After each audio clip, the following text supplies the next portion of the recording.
আমি আসলে এখন উপদেষ্টা, কিন্তু কয়েকদিন আগেও বিভিন্ন ইস্যুতে আমি আপনাদের মতন রাস্তায় বসে আন্দোলন করেছি এবং হাদি যেদিন মারা যান, শাহাদাত বরণ করেন, শহীদ হন, সেদিন একেবারে বিমানবন্দর থেকে মর্গ পর্যন্ত পুরাটা সময় আমি হাদির সাথে ছিলাম এবং আমি তাকে দেখেছি। আমি জীবনে কোনোদিন মর্গে যাই নাই, ওই প্রথম আমি মর্গে গিয়েছি এবং একটা পরিবারের জন্য, একটা সমাজের জন্য, একটা দেশের জন্য এইরকম একটা মৃত্যু যে কত করুণ, কত কষ্টের এবং বিচারের দাবি যে কত শক্ত হতে পারে, হওয়া উচিত, সেটা আমি মর্মে মর্মে উপলব্ধি করি।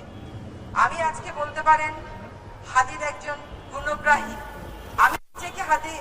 আমি নিজেকে নিজে হাদি মনে করতাম এবং এখনো তা মনে করি এবং দেশের জন্য তার এই শহীদ হয়ে যাওয়াটা, তাকে তো আমাদের আরো অনেক দিন প্রয়োজন ছিল, কিন্তু যেই মানুষের মৃত্যুতে 12 থেকে 15 লক্ষ মানুষ জানাজা পড়ে, সেই মানুষের মৃত্যুর বিচার আসলে একটা জাতীয় কর্তব্য। আপনাদেরকে আমি আশ্বস্ত করছি, অন্তর্বর্তী সরকার হয়তো আপনাদের মতন এখানে বসে নেই, কিন্তু অন্তর্বর্তী সরকার আমাদের শহীদ হাদিকে যারা খুন করেছে, সে সমস্ত চিহ্নিত খুনি, এর পিছনে যারা ছিল, সকলকে চিহ্নিত করে বিচারের মুখোমুখি করার জন্য কাজ করে যাচ্ছে।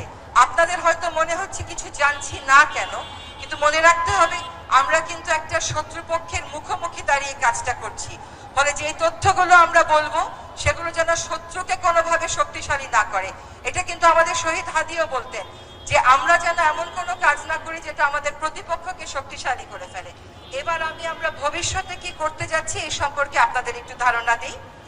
একটা হচ্ছে, আপনারা শুনেছেন যে সকল রকমের পরীক্ষা নিরীক্ষা শেষ করে এই হত্যাকাণ্ডের চার্জশিট সুনির্দিষ্টভাবে দেয়া হবে ইনশাআল্লাহ 7 জানুয়ারি 2026-এর মধ্যে। এই চার্জশিট দেওয়ার পরে অন্তর্বর্তী সরকার থাকাকালীন সময়ে যেন দ্রুত বিচারটা করে যাওয়া যায়, সেটার নিশ্চয়তা আমি আপনাদেরকে দিচ্ছি। ইনশাআল্লাহ আমরা থাকতে থাকতেই এই হত্যাকাণ্ডের বিচার হবে। আমরা আরেকটা কথা একটু বলে রাখি আপনাদেরকে জানাবার জন্য, যে আপনারা আসিয়ার ঘটনাটা জানেন, সেই ঘটনায় কিন্তু 6 কার্যদিবসের মধ্যে বিচার কার্য সম্পন্ন করা গেছিল।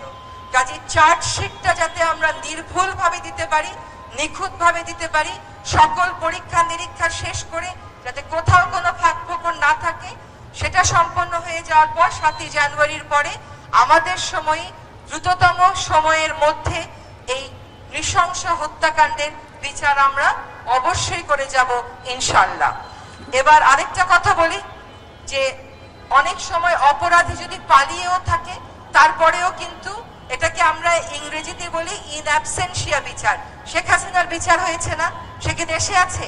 তারপরেও আমাদের সর্বান্তকরণ চেষ্টা আছে তার হাদিকে যারা শহীদ করেছেন, আমাদের কাছ থেকে কেড়ে নিয়েছেন, তাদেরকে যেন, তারা যদি বাংলাদেশ থেকে চলে গিয়ে থাকেন, তাদেরকে যেন আমরা অবশ্যই দেশে ফিরিয়ে আনতে পারি।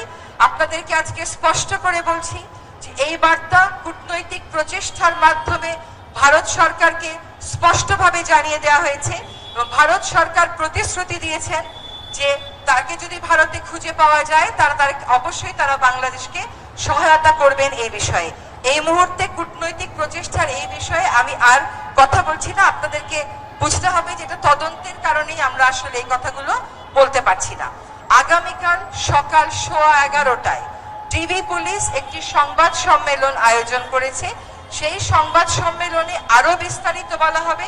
আমি কেন আরো বিস্তারিত বলছি না, কারণ কিছু কিছু জিনিস এখনো ভেরিফিকেশন বা সত্য যাচাইয়ের পর্যায়ে রয়েছে। আমরা একেবারে কোনো রকমের ভুল ভ্রান্তি রাখতে চাই না। আগামীকাল সকাল 11:15টায় ডিবি পুলিশ যে সংবাদ সম্মেলন করবেন, সেই সংবাদ সম্মেলনে আপনারা আরো বিস্তারিত জানতে পারবেন।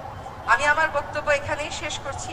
আপনাদের সকলের সাথে আমাদের আত্মার অবশ্যই মিল আছে, আমাদের চাওয়ার অবশ্যই মিল আছে। আমরা শহীদ হাদির পরিবারের সাথেও যোগাযোগ রাখছি। আমরা অবশ্যই এই বাংলাদেশের মাটিতে দ্রুততম সময়ের মধ্যে, অন্তর্বর্তী সরকার থাকাকালীন সময়ের মধ্যে আমাদের হাতিকে যারা মেরে ফেললো তাদের বিচার সম্পন্ন করে যাব। সবাইকে ধন্যবাদ।